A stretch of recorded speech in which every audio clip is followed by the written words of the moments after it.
And Jules Holland as Sue Lawley's Castaway on Desert Island Discs tomorrow afternoon at 12:15 on BBC Radio 4.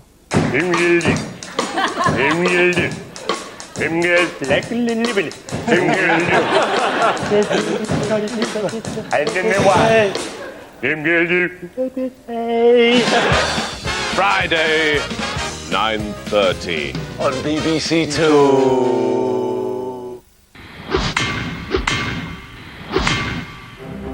Western medicine is facing a crisis. The more antibiotics we use, the more resistant bacteria become.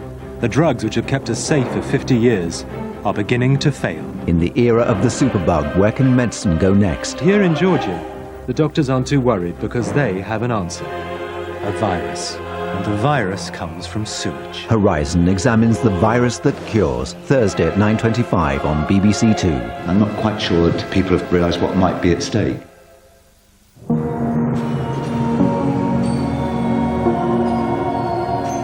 A late-night weather check now on BBC Two with John Ketley.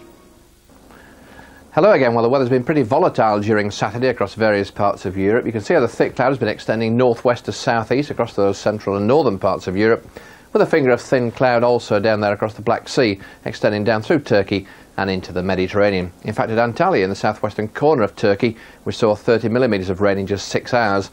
That's only about a third of the October average, so not that unusual really to see the storms gathering across Turkey at this time of the autumn.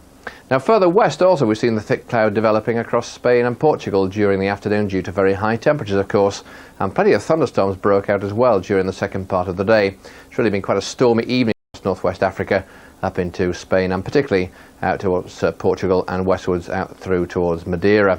Well, more storms to come in the next 24 hours as well, but basically it's high pressure taking charge across the southern and then eastern parts of Europe as we go through towards Tuesday. That'll leave most of the rain spinning across the top of the high pressure, but particularly on the western side of Europe with low pressure here, always close by to the British Isles, and further downpours of rain and thunderstorms running across Spain and Portugal into the Balearic Islands. So it's in the west where we're going to see very unsettled conditions over the next 48 to 72 hours.